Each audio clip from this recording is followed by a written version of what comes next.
How to stop being afraid of calling clients. Clear phrases, techniques for starting a phone conversation without objections, and examples. Hi, my name is Gerus, and this video will be useful for those salespeople and managers who do not want or are afraid to make the first call. For those who feel that they are being intrusive, for those who feel that the client does not want to make contact.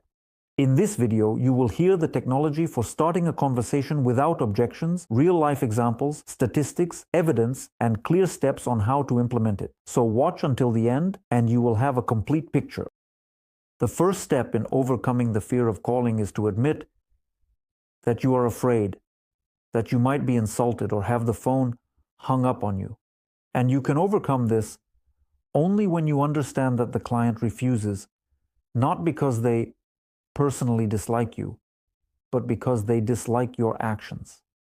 So, there is nothing wrong with you. There is nothing problematic about you as a person. Second, do not use words that provoke objections. Therefore, to not be afraid of calling, it is important not to receive objections. And to avoid receiving objections, you need to clearly know what to say to make the client feel comfortable and at the same time find it difficult to refuse. To not be afraid, you need to be more than just confident in yourself. You simply need to understand the relationship between what you say and how the client reacts. That is, if there is a chance to hear an objection to a certain phrase, that's it. You need to exclude this phrase and replace it with one that is difficult to object to. I will provide examples of risky phrases and then show non-risky ones. And you, while watching this video, will test them on yourself. For example, if you are making a cold call and ask, "Is it convenient for you to talk?" Or they might say no, and not because it's inconvenient, or you might even be making a call to a warm base which has previously purchased from you. You call and ask, "Is it convenient for you to talk?" Here, they might also say no, and not because they are busy, but because they feel that you are about to sell something. Because the phrase, "Is it convenient to talk?" is already a marker that you are being sold to. And this means that it can take time, money, and effort, so the client might refuse. Therefore, you can ask, "Is it convenient to talk?" on the third or fourth phrase when the person confirms that they had an interest before, or you can ask, "Is it convenient to talk?" when there is already trust. For example, imagine that you are a client, I am calling you, and you are currently walking down the street waiting for someone on the street, or you are in a cafe talking to someone. And here I call you and say, "Hello, Ihor, what do you say?" You will say, "Yes." I continue talking. "This is Serhi.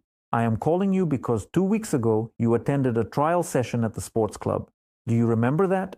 This is the support service." And what will you say? You might say, for example, that you were there, or you might say, "Yes, but I am busy right now." This is an example from a conversation script that I developed for one of the well-known sports clubs. And I will tell you that every second person picked up the phone and talked to me with this approach, from me. With this approach, I received only 5 rejections out of 100 calls. This is for those who did not attend the class and who did not return. Of course, the statistics are different in sports clubs. Why do I have such a high percentage of answered calls? And 3 out of 4 people talked to me for more than 3 minutes and shared their desires and needs. It's because I didn't ask if it was convenient to talk and no one got angry with me. The conversion rate to sales was 25%. Hard to believe? Yes. Now, imagine that you are a client again. I call you and say, "Hello, good afternoon. Good afternoon. Is this Ihor?" "Yes, this is Serhi. I'm calling because you were at the sports club for a trial session 2 weeks ago. Do you remember? This is the support service."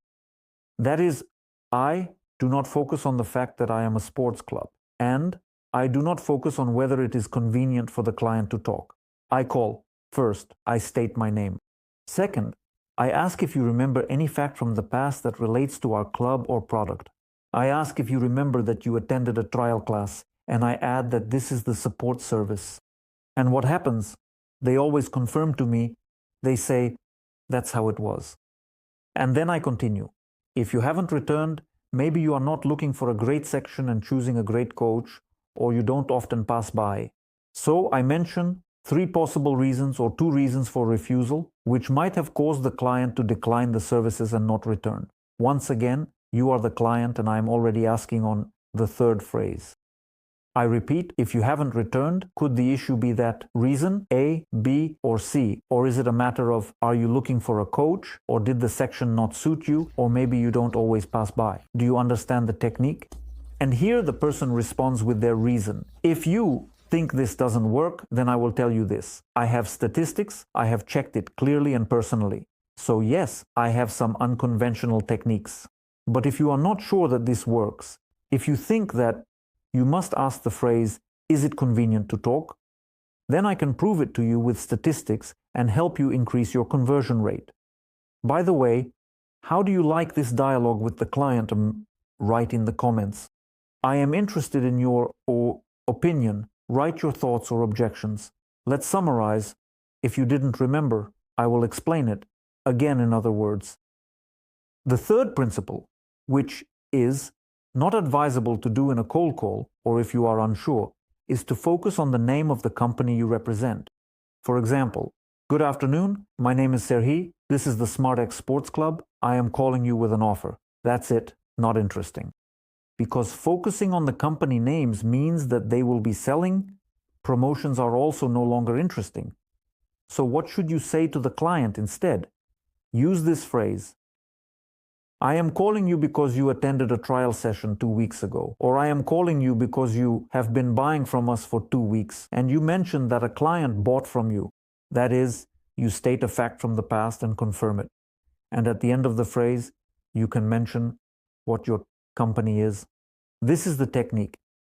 I am very meticulous about every word because in both cold calls and warm calls, the first words are very important.